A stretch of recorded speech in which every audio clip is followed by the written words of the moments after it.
when I'm writing a book, I want the reader to have a movie playing in the head. Like as they're reading it, they're imagining their own movie, they're casting their own people. It's all happening according to their memories. And obviously, each reader's movie would be different. But somewhere I feel that I'm giving you clues to play a movie in your mind.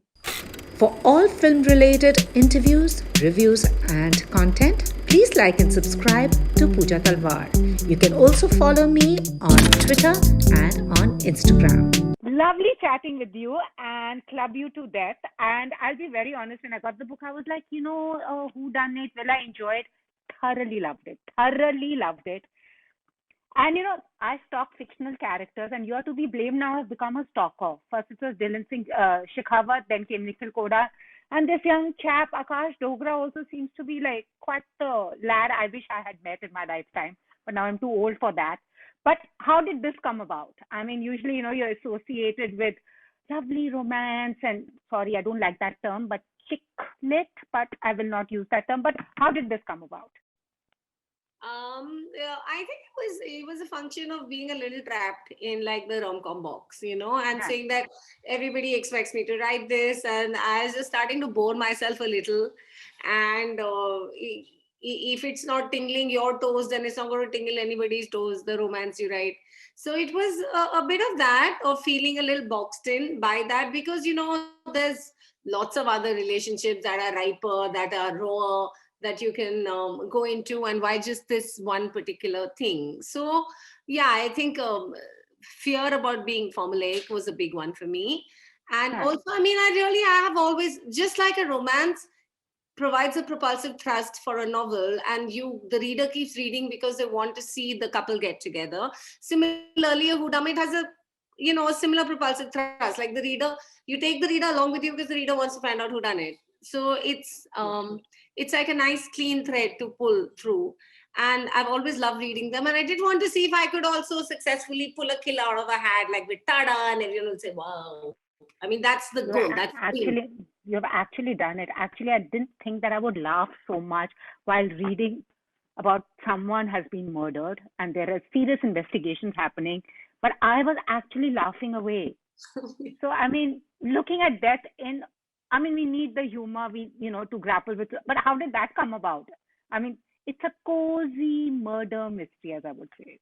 Yes, apparently the genre is called cozy crime. It's a thing. So apparently Hmm. Agatha Christie and other people who write like are in a category called cozy crime, and it's it's a sort of a space that I really enjoy. And I actually feel that humor has a very legitimate role to play in death or tragedy generally. Whether it's as a coping mechanism where you just need to see, like, it's a darker sort of humor, but it's still humor, and it helps you cope with whatever's going down and gain perspective, step back a little. So I tend to look at everything in life through a lens of romance. And now that I'm 50 years old, a few people have died on me, and I feel that even in death, I mean, I cling to some humor just to, I guess, deal with what people go through. And I feel that's always a lens that one can use. So to me, it seems fine that there is a funny murder mystery.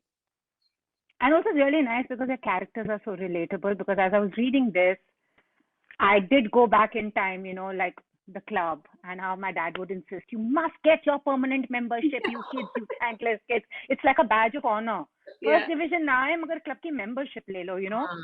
So, like, Yeah, that whole romance at the club, and the fact that everybody, if you have like a big club membership, then you will put the sticker on the windshield of your car, and no matter how broken down your car is, at least the sticker is shiny and it shows that you have some standing in the society. I know. So I think that it was a great, like the club was a nice setting to sort of examine all this stuff, like that eternal dance between like the old money and the new money, and all those little social hierarchies that people agonize so much about, which from someone else's perspective would be just nothing at all, but for other people it's like a live and die thing for them to keep those maintained and separated.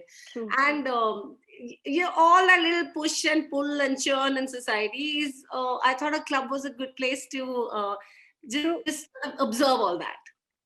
And can I ask you, where do you get the most dishiest male characters from? As I told you, now I've crushed on each one of them, from Dylan Singh Shekhawat to Nikhil Khoda. And though I'm very, very old for Akash Dogra, but I must be a sweet boy to know. Oh, might be. I would urge you towards ACP Bhavani Singh, who is also a very sweet man to know and probably more age appropriate. No, Madam Ji, I not do Zumba. I not do Zumba. You not do Zumba with. That accent, I can feel an ACP Bhavani Singh talking. I can imagine him and his wife. It's like a film narrative. You know what I want to say? Your books have a very film-like narrative. You know, I can visualize everything. Where sometimes when you're reading, you can't visualize the characters.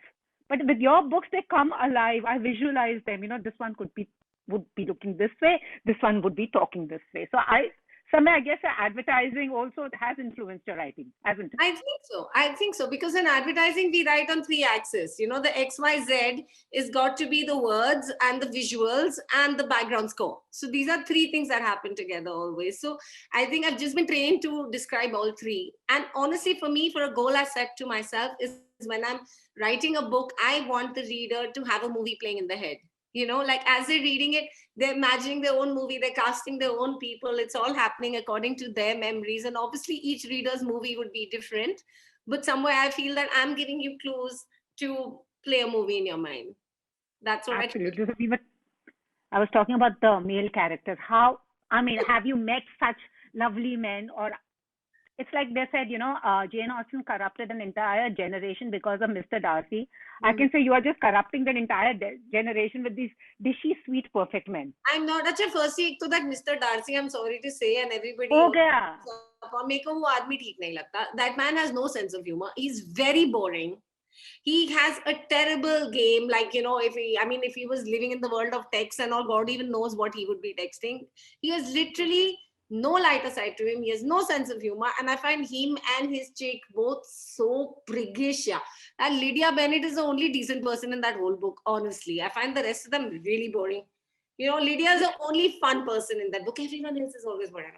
So anyway, I'm not getting into that. But yeah, I'm not corrupting people. I'm just I meant it in a nice models way. to young men. I'm telling young men, be like this. Dylan is nice. Be like Dylan. You know, go to the gym, work out, be morally incorruptible. Why not? I mean, for us, you know, characters like I said, not so much a Jane Austen fan, but if you take Louisa May Alcott, you take Little Women, which is another book about 4 sisters. My favorite Little Women. My favorite. Who was your most favorite in Little Women? Who was your most favorite Little Woman? Jo was mine. Amy. I like Amy. I like Amy best. But yeah, but I'm saying, so someone like Amy or someone like Jo, or all of them is more like a role model, you know. And for me, a lot of these boys are a little like that. Why don't we set higher standards for our young men and say, please be like this? You go to any party, you'll meet so many beautiful girls. You'll meet gin chunke, one nice, cute boy. I so agree. It's about high time that we up the standards and said, listen, please also be as nice as the girls are out there. Na? Why are we settling for so less? We should set the bar high. Please be fit. Please be charming. Please be morally incorruptible. 3 things we're asking for. Yeah. No, which is very true, because that's what I meant, you know, like I stopped fictional characters. The other day, somebody was chatting, who's your most favorite book character? It was the character from your books actually who came to mind. I forgot all about what I had read in my, I'll also closer to you in age, 50 years. And I came down to Dylan Singh Shekhawat and Nikhil Khoda, most favorite men. Okay. Yeah. So also, we recently saw your book also was adapted on screen. How do you as a writer feel? I felt a little cheated because some of the elements were not there, which I wanted to see and I had so enjoyed. But, you know, I mean, of course, I'm never happy with any movie that comes out of a book that I like. I'm always disappointed. No matter who makes them. My most recent thing is Suitable Boy. I'm saying, what is this? You know, what is this Lata? What is this Kabir? Who are these people? I was very underwhelmed. So I'm always disappointed. I think if you like a book, then you'll always be disappointed by the screen adaptation. Yeah. So I was saying, and also as a writer, you don't really have much say, you know, which is why I'm writing books and I'm not writing ads anymore. And I'm not writing as many films as I get offers to write, simply because you have very little creative control as a writer. And my philosophy is always lead, follow, or get out of the way, because everything else is just you're just nuisance value. So film is always a director's vision, or it's a studio's vision, or it's an actor's vision. It's never really the writer's vision, which is why I love writing novels, because I can be a despot. I have total creative control. And I always tell people, just read the book if you really want to know what I wanted to say. Absolutely. And also, do you feel with the OTT platform things will change? Because now we do look at, it's a larger canvas. You can make several mini Yeah, movies. I mean, like OTT platforms, the good part is that you can write a lot of layers. Things can be more nuanced. You have more time, and so you can have more characters, more layered characters, better graphs of growth, or sort of descent into hellishness. Whatever you want to do with your characters, there is more scope for that. So that's good. But now, of course, we are having all kinds of censorship and adibazi even on OTT. So that's happening as well. And talking about censorship, I mean, you can write what you feel because you're seeing these things happening around you. But we get offended at the written word. We even get offended with history.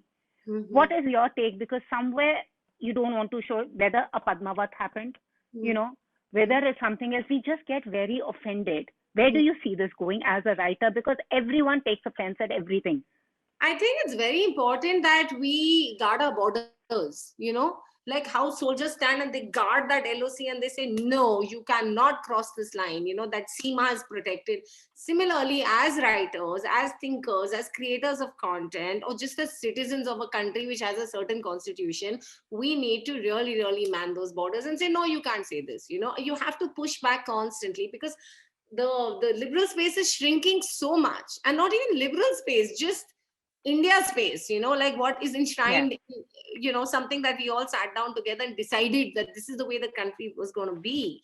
And all that is just being constantly rewritten, disputed. People are pushing you into a tinier and tinier box. So I think it's very important, and that all writers, anybody who creates any sort of content, has to be there defending it constantly.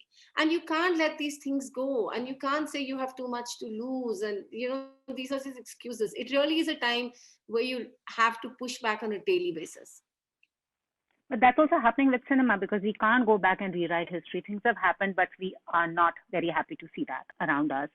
Either we want to sugarcoat everything, or we want to brush them under the carpet. Because then I feel like, as you said, we need to guard our borders. But for a writer, does that get challenging when you're writing all that? Do you keep that in mind? Like, should I write this? Ye koi offend na ho jaye? Because it's so funny. Otherwise, people find a lot of things to get like upset about in everything they read.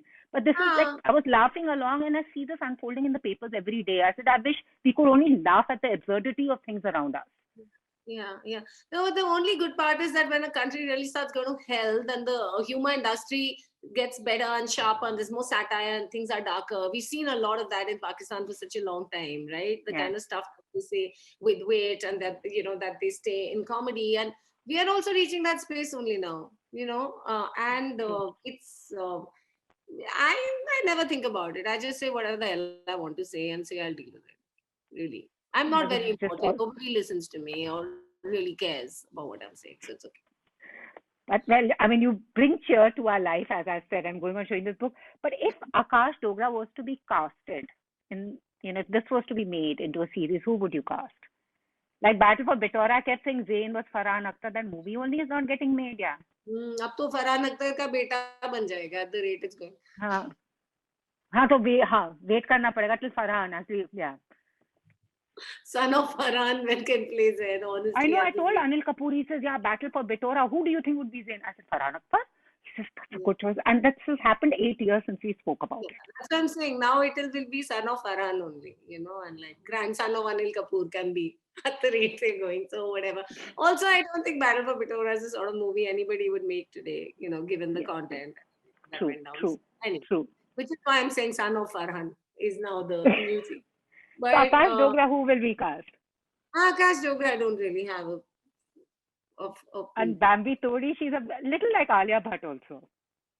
Yeah. Alia Bhatt would be a nice Bambi Todi. I think either Gajraj Rao or Manoj Tripathi. Bhavani Singh. Gajraj Rao is Bhavani Singh. Gajraj Rao is Bhavani Singh. Shalini is Neena Gupta. हमने तो casting करी. Shalini is Neena Gupta.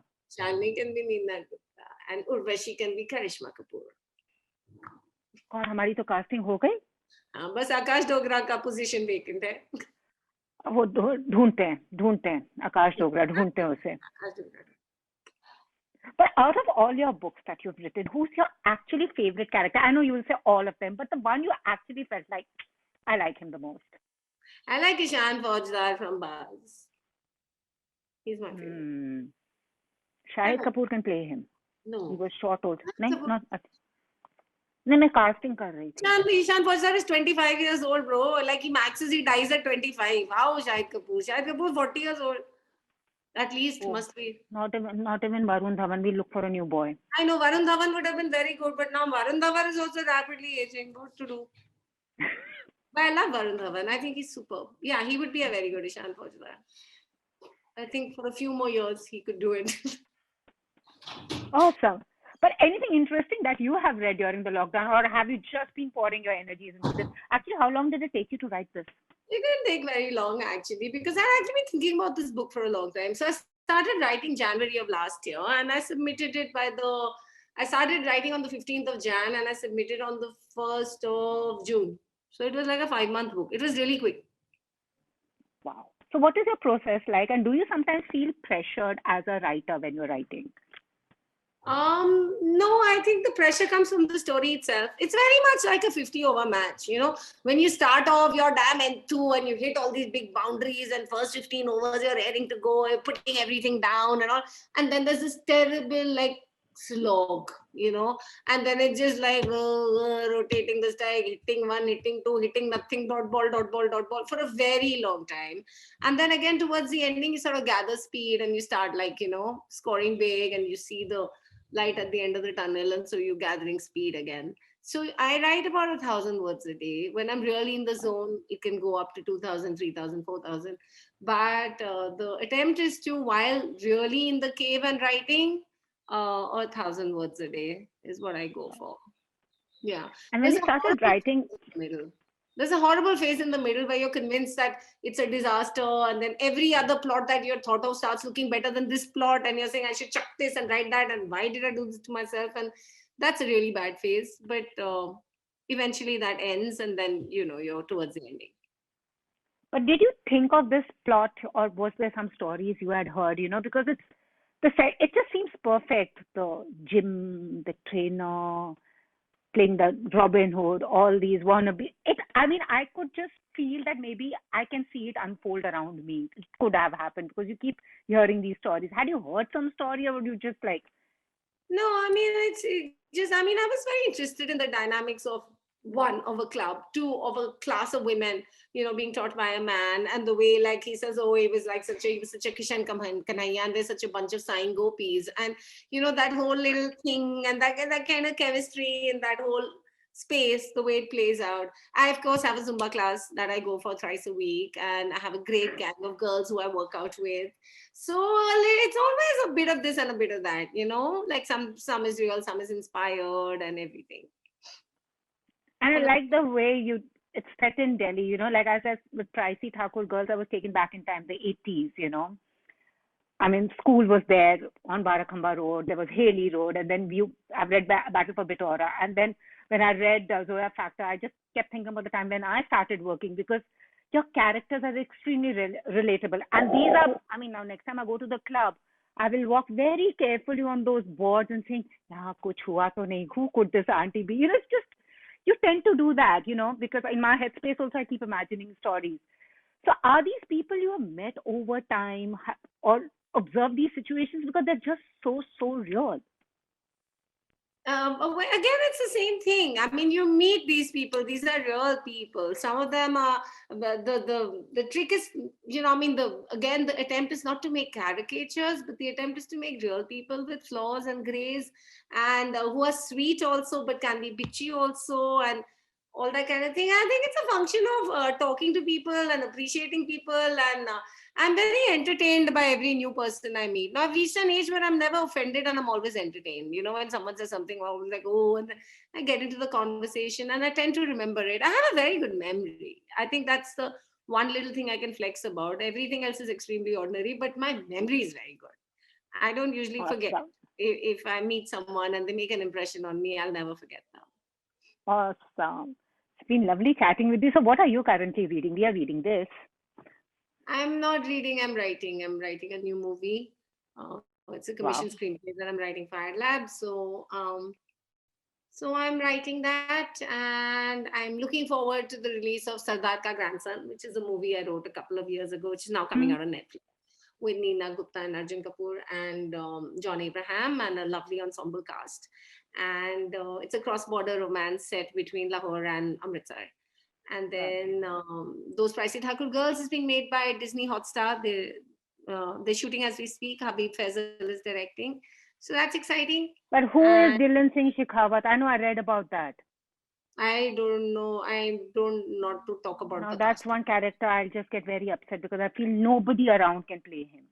I I just feel think so. we just need to recreate that man, If you you know, like the book, using then you'll read. artificial intelligence and recreate him and just have him on screen.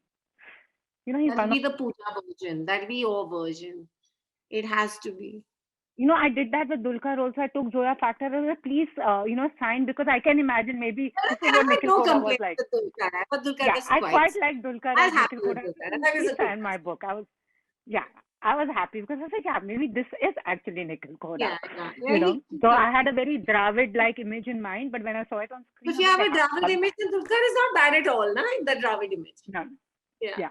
so I quite enjoyed that. So lovely chatting with you. Thank you so much. Keep writing, and when will we get the next book? Because I can't stop. I honestly was not sure when I first started Please- murder mystery, but I've been. You please finish the book and you please message me and tell me what you thought. Of course I will. You're almost Of course there. I will. Okay. I'm almost there. Thank you so much. Thanks. Thank you. Bye. If you've liked this interview, please like, share, and subscribe. Follow me on Twitter and Instagram.